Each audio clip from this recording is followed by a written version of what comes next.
Sinamantala ni Janine ang pagkatigagal ni Harvey. Maagap niya ipinigsa ang kamay nito at lumabas ng silid. Eksaktong papasok na siya sa kabilang silid na makahabol ito sa kanya at kaagad na yumakap sa kanyang likuran. Janine, hayaan mo naman ako Tama na, Harvey. Huwag mo nang dagdagan ang kasinungalingan mo. Tama na, please. Mas humigpit ang yapos dito sa katawan niya. Mahal kita, Janine. Mahal na mahal kita. Wala akong kasalanan. Napapikit siya. Mas nasasaktan siya sa ginagawa nito. Ilang huhad na I love you pa ba ang kailangan itong gamitin? Up to the last minute, pinaninindigan pa rin ito ang pagiging sinungaling. Give me a chance, please. Itatama ko lahat ng ito. I will get to the bottom of this. Just give me a chance, Janine, please. You had all the chances in the world. Pero wala akong ibang ginawa. All you did was lure me into your bed. Pakiramdam ko tuloy isa ako sa mga babae basta mo nila ikinakama. Pok-pok ang pakiramdam ko sa sarili ko. Di mo ako nare-respeto kahit alam mong wala kang karapatan na hawakan ako. Walang ampat ang mga luha niya. With you, I almost acted like a whore. I was just your convenient whore who thought na kapag bumabaliktad ako sa kama, I can keep you, and you would keep me. I'm keeping you. Kaya nga tayo magpapakasal, hindi ba? And no, you're not a whore. Wala kang pagpapahalaga ko sa'yo. Bakit ayaw mo pakinggan ang puso mo, Janine? Yun na ngang masaklap. Puro na lang ako puso. Para akong tanga na sunod-sunuran sa lahat ng gusto mo. Na kahit sinaktan mo ako, mas pinili kitang unawain at patawarin. You kept me blinded the whole time, Harvey. Ngayon pakakasalan mo ako para mapagtakpan ng panluloko mo. Lahat na lang kayo, niloloko ako. Now tell me, alam din ba ito ni Karen? Ni Baxter? Pinatotohanan ng pananahimik dito ang hinala niya. And probably Irene knew, kaya ganoon na lang siya alipustahin ng babae. Ako na lang palang hindi nakakaalam. Her voice broke. Ngayon, masisisi mo ba ako kung bakit nagagalit ako ng ganito? Habang nakangiti ako sa harapan ng maraming tao, malamang pinagtatawanan ako ng iba. You made my life a laughing stock, Harvey. You turned me into a clown in your orchestrated show. Ang saklap lang. She felt so used, so manipulated. Pinaglalaroan siya ng taong mahal na mahal niya. I'm sorry. Hindi ko intensyong saktan ka. Maniwala ka naman, Janine. I married you. People are trying to tear us apart. It could be Megan or Ninong Fernan. Please, maniwala ka naman. Mas humigpit ang yakap nito sa kanya. I will get to the bottom of this. Kapag napatunayan kung may kinalaman sila, I will sue them. Tumulo ang luha niya. Ilang tao pa ba ang kailangan nitong idamay para mapagtakpan ng kasinungalingan? Inipon niya ang kung ano mang lakas na meron siya at tinanggal ang nakapulupot na braso nito sa kanya pero para itong bato. Bitaw! Matigas niyang turan. No! No! Ibinaulit sa buhok niya ang mukha. Halos ilubog na siya sa katawan nito. Ang mga brasong lumingkis sa kanya ay mas lalong humigpit. Bitaw, sabi. Mababa ang tono niya. Nagbabanta. Ipinihit siya ni Harvey paharap dito. For quite a second ay nasulyapan niya ang mata nito. Namumula ang mga iyon. Tila may paghihirap sa mga mata. Kung sana la'y totoo iyon. Siya na sana ang unang-unang papawi ng sakit na yun. But she knew better. Nakaya nga nitong pikein ang kasal nila. Simula ngayon, wala na siyang paniniwalaan pa sa lahat ng mga salita lalabas sa bibig nito.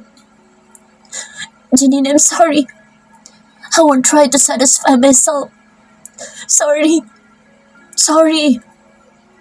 Gusto lumambot ang puso niya na lumuhod dito sa harap niya at mahigpit na niyakap siya sa bewang. Ibinao ni Harvey ang mukha nito sa gawing tiyan niya. O sa ibang pagkakataon sana ito, Umaangat na sana ang kamay niya, tumahaplos na sa buhok nito. Pinapayapa ang kalooban nito. I'm so sorry. Sorry. But you have to believe me. Hindi ko to ginusto. Naramdaman niya ang pamamasa ng manipis niyang pantulog dahil sa mga luha ni Harvey. You don't owe me any explanation, Harvey. After all, I was never your wife. Accomplice. Mulang naman ako sa larong ninais mo. Ganoon naman talaga dapat sa simula pa, hindi ba? You made it clear right from the start. Sa pilitan niyang tinanggal ang mga braso nito ngunit malabakal na hindi niya iyon matitibag. I guess this is where we have to bid goodbye. Itigil na lang natin to. Hindi mo na kita gustong makita. Hinubad niya dalawang singsing na nakasuot sa kanyang palasingsingan at inilagay sa buffet table sa gilid. Nakuha mo naman ang gusto mo. Hayaan mo nang bumalik tayo sa dati natin mga buhay at kalimutan ang lahat-lahat. Hilam sa luha. Naalarmang napatingala ito sa kanya. But even that pain emanating from his eyes was never enough to ease her own affliction. No, Janine. I can't let you go. Dito ka lang. Dito ka sa tabi ko. We will travel places pa, di ba? We will grow old together. We will have children. Hindi ka alis, Janine. Hindi ko kayang mawalay sa'yo. Please, don't give up on us. I love you. I love you. Sumubsob itong muli sa sikmura niya. Nagtaas baba ang balikat nito. Mahal na mahal kita. Totoo man siyang mahal nito o hindi, love is never enough reason para magpatuloy sa pagsasama ang dalawang tao. Respect, trust, honesty. Dapat din iyong ibinigay ni Harvey sa kanya. Naguhumiyaw ang katotohanan. This is not a make-believe anymore. Dapat na siyang umahon sa pantasya, pabalik sa realidad. And the truth remains that she is a woman, not just a woman. May dignidad siya. Mahal na mahal niya si Harvey, oo, pero hindi niya maaaring ipikit na lang ang mga mata at tatanggapin ang lahat ng ito. Hindi muna sa ngayon. Katok sa pintuan na nagpamulat sa kamalayan ni Janine. Nang idilat niya ang mga mata'y sumambulat ang liwanag sa kanyang mga mata. It's already 8:20. Halos mag-uumaga na rin naman kasi nandalawin siya ng antok. Janine, babe. Pumait na naman ang pakaramdam niya nang marinig ang boses na iyon sa labas ng kanyang silid. Janine, ano ba? Buksan mo naman ako. May kasama na iyong pagbayo, and she could almost feel frustrations in his deep baritone voice. Bumangon siya at sumandal sa headboard habang yakap ang mga tuhod. Ayaw niya munang makita si Harvey. Alis muna ako pero pagbalik ko, mag-usap naman tayo ha? Please. Nabuhayan siya ng loob nang marinig ang papaalis ng mga yabag nito. Dali-dali siyang bumangon at sinilip ang bintana. Halos gumuho ang mundo niya nang makita na mas nadagdagan ng mga taong nakabantay sa bakuran. Kagabi pa niya naulinigan ng mga tauhan ni Harvey. Siya ba ang pinababantayan ni Harvey? Sa nagmamadali mga kilos ay tinungo niya ang pintuan. Pinihit ang seradura noon ngunit natanto niyang nakalak iyon sa labas. Napofrustrate siya. Nang hiya, sinisigurado talaga ni Harvey na hindi siya makakaalis. Demonyo. Parang lumiyo ang utak niya. Naitukod niya ang dalawang braso sa pintuan at dahan-dahang napaupo sa sahig at buong bigat na sinandal ang ulo doon. Parang umiikot ang pakiramdam niya. Tila nasusuka siya. Nangangasam ang sikmura niya. Ina! Malakas na tawag niya sa dalagita ngunit walang sumagot. Gusto na niyang maiyak sa frustration. Ang phone ko. Naliliyo may sinikap niyang tumayo at hagilapin ng cellphone pero mariin siyang napapikit nang maalalang naiwanan niya iyon sa kabilang silid. Never allow my wife to live. Ang kabilin-bilinan niya sa mga tauhang nakabantay sa labas ng silid ni Janine bago niya nilisan ang bahay. Ang tauhan na rin ang pinahatid niya ng agahan nito. Hanggang sa hagdanan lang si Nina at sasalubungin na lang ito ng tauhan niya. Pati cellphone nito itinago niya. Kanina pa niya kinakatok si Janine pero ayaw siya nitong pagbuksan at kausapin. Pwedeng-pwede niya namang sirain ang pinto para mapuntahan ito pero hindi niya gagawin. Driving her farther away was the last thing he would do. Pero hindi siya dapat nagpapakasiguro. Bago umalis ay sinigurado niya munang nasa tapat ng gate ang dalawang tauhan. He felt like a jerk for doing this to Janine. He had no other choice. That coldness in her eyes, kinatatakutan niya. His gut was telling him na iiwanan siya nito. Iiwanan, maghihiwalay. Hindi niya kayang mangyari iyon. God, ngayon lang siya nagmahal ng totoo. Losing her would break him apart. Napahawak siya sa kanyang dibdib. Hungkag ang kanyang pakiramdam. Unang beses na walang may init na mga halik na naghatid sa kanya. Her smiles had always been his sweetest greeting. Baon niya hanggang sa opisina. Nagpapa-energize sa kanya. Itinukod niya ang 2 siko sa manibela at sinubsob sa mga palad ang mukha. Before he knew it, he was sobbing.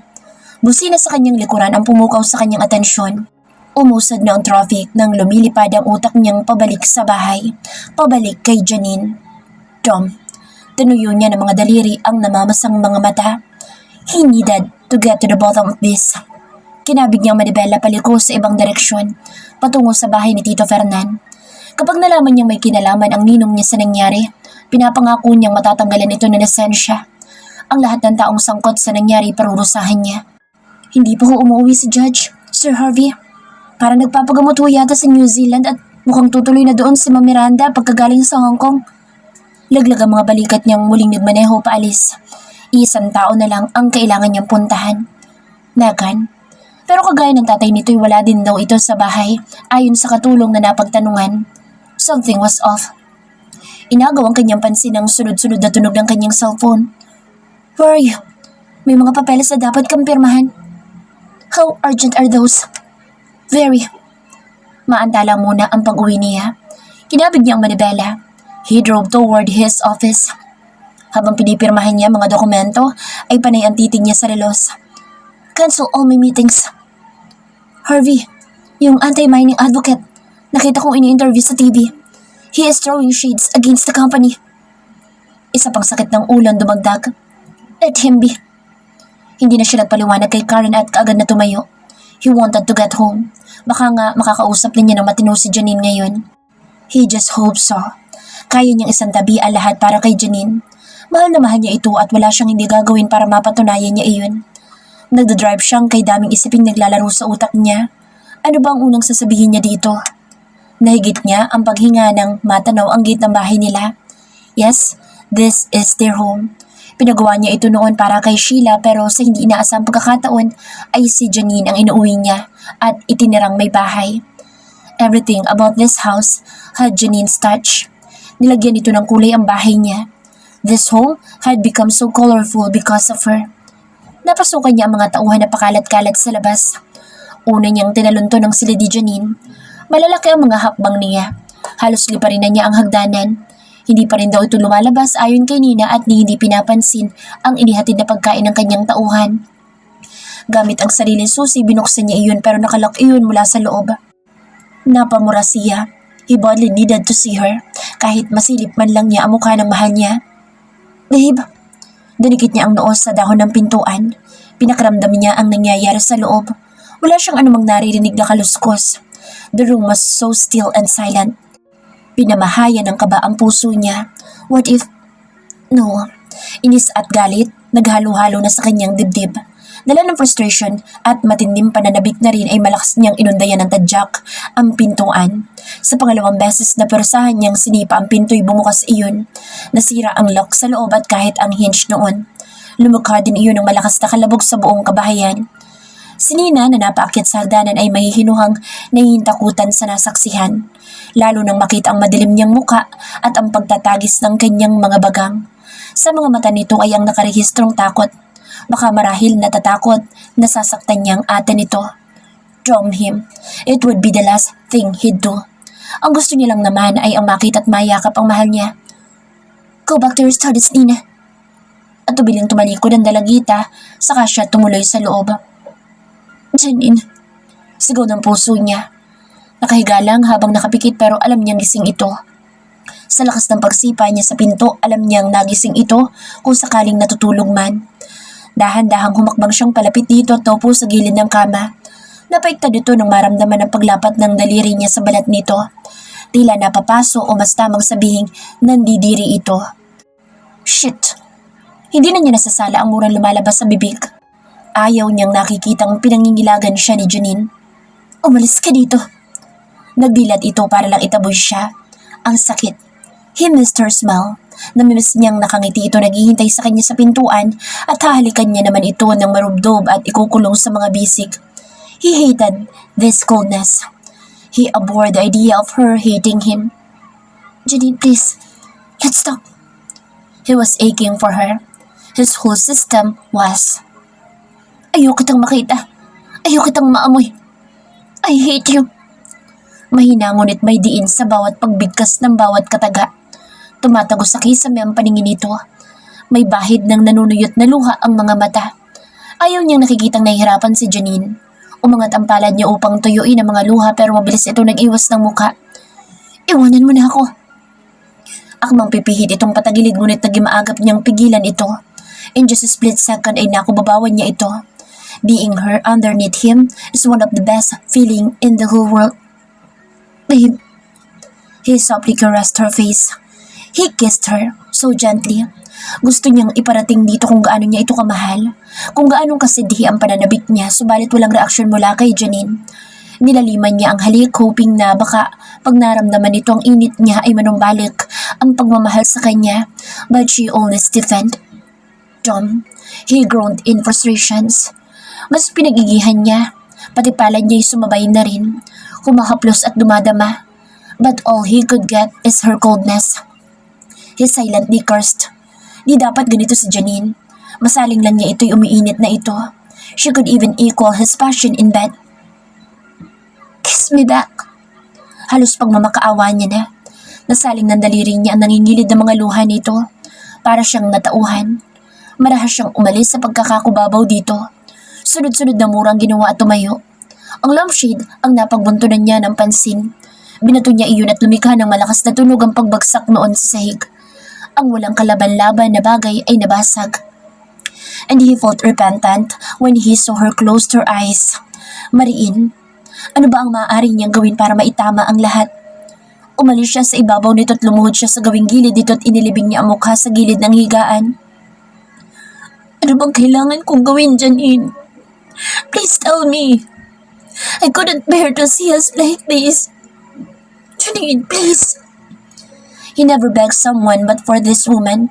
He was ready to surrender his pride and set aside his dignity as man. Nakahanda siyang sambahin ang daang nilalakaran nito. Janine, please. Sabihin mo lang kahit ano gagawin ko. Naramdaman niya ang paggalaw ng kamay nito para lang bumitaw sa kanya. Umalis ka sa harapan ko. Wala siyang ibang nagawa kundi ang tumayo at nang matapat sa hamba ng pintuan ay buong lakas at ilang ulit niyang pinagsusuntok ang pader. Out of desperation, lumabas siya. Ang minibar ang napagtuunan niya ng pansin. He will drown himself in this dumb misery. He will get drunk. Nang malunod ang pighati at pait sa dibdib. He is hurting in ways he never imagined. Hindi niya akalain na dadanas siya ng ganito, katindim pighati. Pakiramdam niya mamamatay na siya. What a fuck of life, Harvey. Uminom siya ng uminom hanggang sa inagaw na espiritu ng alak ang buo niyang kamalayan. Sa Jimmy Baxter na sumpungan ni Harvey ang sarili. Isang tingin pa lang ay alam na kaagad ni Bax ang bigat na dinadala niya. Umakyat sila sa rooftop at doon niya nilunod ang sarili sa alak. Nakainom na siya sa bahay pa lang pero walang talabang espiritu ng alak para mamanhid ang pakiramdam niya. And here he is, with a can of beer and that sight of the most magnificent Manila Bay sunset. Sumikdo ang dibdib niya. It was a romantic sight and it pained him. Pakawalan mo na muna siya pansamantala.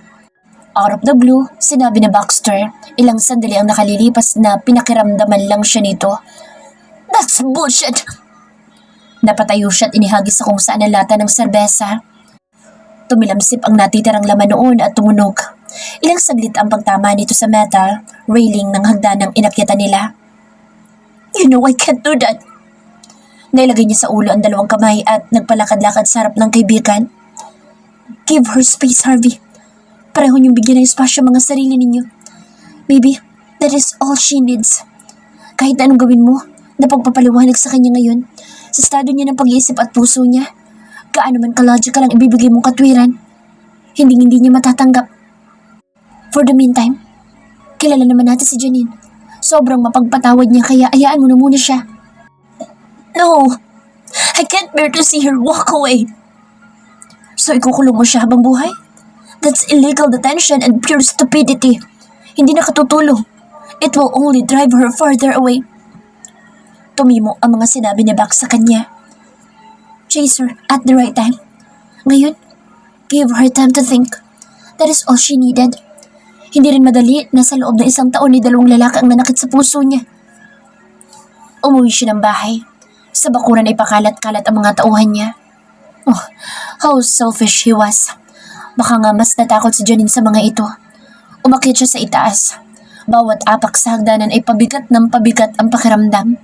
Nang buksan niya ang pinto'y sumalubong sa kanya ang tila walang kulay na silid. It felt empty. 2 gabi nang hindi niya nakakasama si Janine. The nights were so cold without her by his side.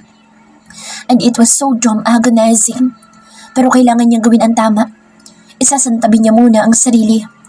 Kumuha siya ng may katamtamang laking traveling bag at sinimulang lagyan ng ilang pirasong damit ni Janine.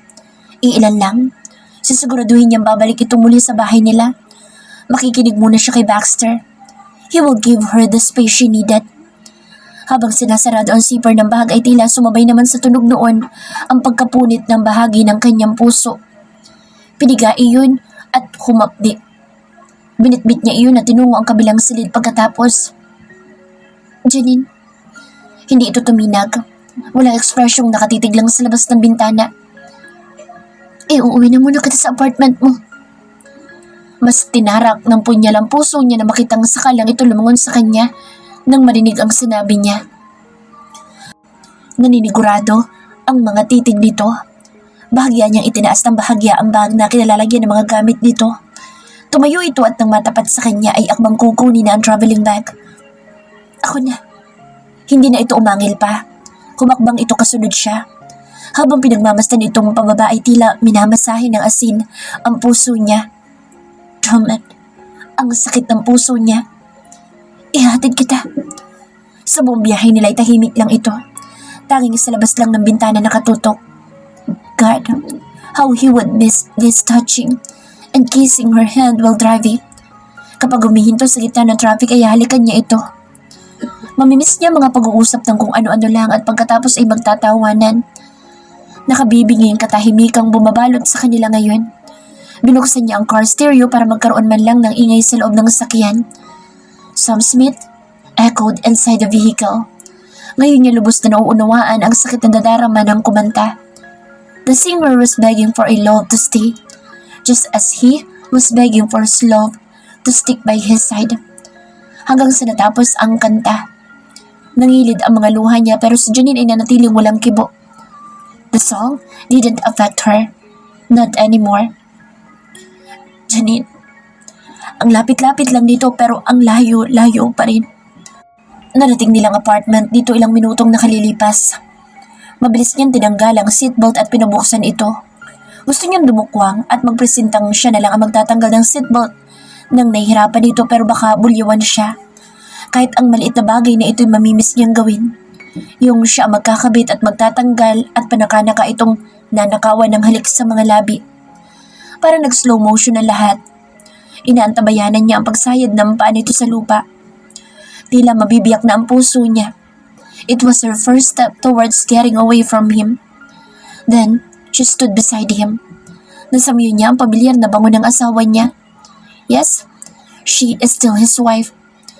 Hindi man muna ngayon maging legal. Maantala man ang kasal nila ngayon pero sisiguraduhin niyang isang araw ay maglalakad ito sa dambana habang hinihintay ito. Binitbit niya ang bag nito na nasa backseat at sinundan itong sinusian ng doorknob.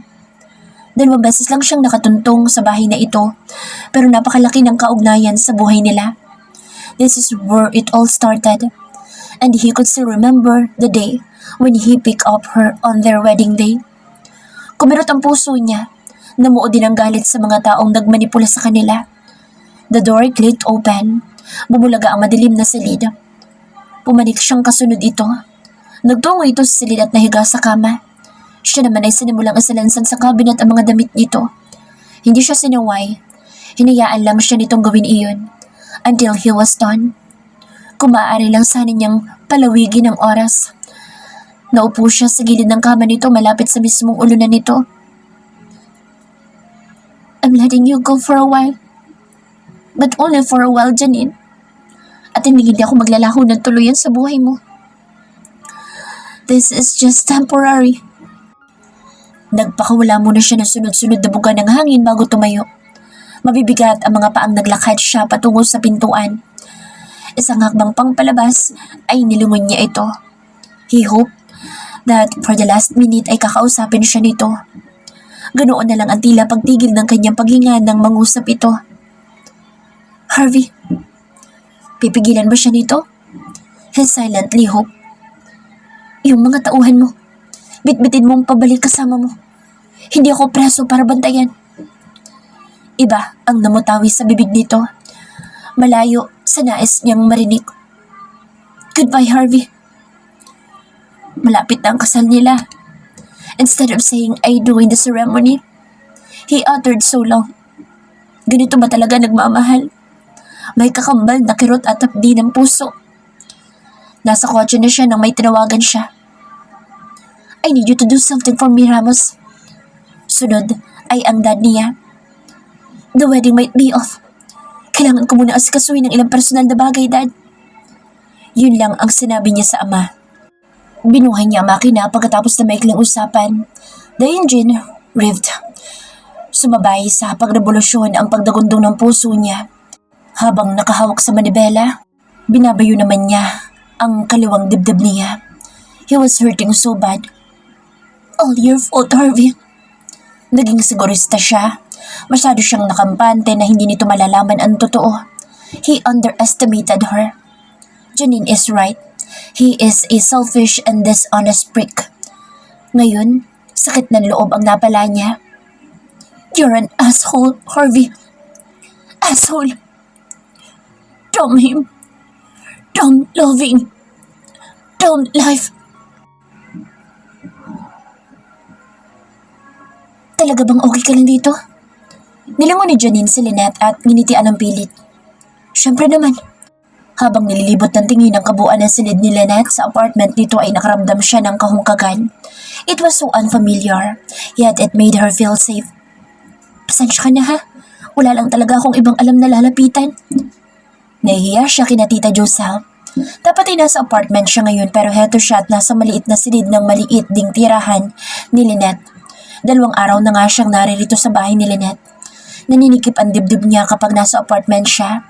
Napatingin siya sa labas ng bintana. Malapit nang dumilim. Ilang minuto mula ngayon ay uuwi na si Harvey sa bahay. Sa mga oras na ito nasa kusina dapat ako naghahanda ng hapunan ni... Napahinto siya sa pagsalita. Again, her thoughts were directed towards him. Kahit anong pilit niyang saway sa sarili. Galit siya dapat pero sa oras pa lang na lumapat pasarado ang pintong nilabasan ni Harvey, lungkot ang sumapuso sa kanya. Kamusta na kaya siya? Nakakakain kaya siya ng tama? Si Nina, kumusta na rin kaya? Namimiss mo siya? Deklarasyon iyon. Galit siya kay Harvey, oo, pero ito pa rin ang iniisip at inaalala niya. Umalis siya pero ang utak at puso niya naiwan sa bahay ni Harvey. Magiging okay din ang lahat. Tinabihan siya ni Lynette at niyakap mula sa tagiliran. So paano? Anong plano mo ngayon? Idinako ni Lynette sa ibang usapan. Move forward. Maghanap ng trabaho. Kailangan kong mabuhay. Nakakapanibago din. 6 na buwan siyang nakahon sa mga domestic responsibilities at naging isang plain na may bahay. Ilang buwan siya ang nag-aasikaso ng lahat para kay Harvey. Mula sa paghahanda ng maisusuot nito at ang pagluluto ng pagkain nito. Did she miss doing those chores? Oo, namimiss niya. Mas lalo na si Harvey. May bumara sa kanyang lalamunan. Naninikip ang kanyang dibdib. Bakit ba kasi kahit gaano kasakit, nagsusumiksik pa rin sa puso niyang pagmamahal? May magandang credentials ka naman. You can land a job anywhere. Pwede ka sumama sa akin sa Singapore since hindi naman na matutuloy muna ang negosyo natin. Makakabangon ka. Pansamantalang naagaw ang pansin niya. At for now, maghapunan na muna tayo. Nakapagluto na ako pero huwag mong pintasan na luto ko ha at talagang wala akong sa kalingkingan mo. Mabuti na nga sa pagkain ito ng pansin dahil kung hindi, ay kakainin ni Harvey ang buong pag-iisip niya. Magkasunod silang bumaba sa matarik na kahoy na hagdanan. Kinailangan pa niyang mangunyapit sa kahoy na railing para makahanap ng balanse. Naliliyo na naman siya. Siguro sa tarik at kitid ng hagdanan. Ilang beses pa siyang napahinto bago tuluyang nakababa. Taran! Si Lynette na tila proud na minuwastra ang mga nakahain sa mesa. Pasensya na, pang-breakfast ang pagkain, imbes na pang-dinner. Hindi na kasi ako nakapag-grocery at paalis naman na ako. Her eyes darted to that one particular dish. Sunny-side up egg na halos nasunog na. Oops, pasensya na't naisama ko pala. Nakalimutan ko kasi may tumawag sa akin kanina. Kasamahan ko lilipad pa Singapore. Inalis iyon ni Lynette at inilagak sa basurahan. Ngunit hindi nawala ang titig niya doon. Habang tinititigan kasi niya iyo'y nananariwa sa kanyang unang beses na ipinagluto siya ni Harvey. Ang matamis nitong ngiti habang magkasalo sila. Binuhat pa siya nito pababa ng hagdanan. God, parang daluyong na bumabalik ang lahat ng mga pinagsamahan nila ni Harvey. Ang lahat ng kabutihan nito. Ang lahat ng pagmamahal. Parang may sumuntok sa dibdib niya habang isa-isang nabubuhay ang mga masasayang alaalang iyon. Harvey had always been there for her. Ito ang nag-iisang taong nagmalasakit sa kanya noong lugmok na lugmok siya. He took care of her. He loved her. Ano man ang pagkakamali nito, hindi niya ito dapat pinahirapan ng ganoon. Mahal na mahal niya ito. Kahit kailan hindi niya kayang magalit dito ng matagal. Ang gaga niya. Ang tanga niya. Nagpakain siya sa galit. Pinairal niya ang pride niya. Hindi man lang niya ito pinakinggan. Sinarado niya kaagad ang isip at puso niya. Hilam sa luhang napaangat siya ng tingin sa kaibigan. Lynette, uuwi na ako sa asawa ko.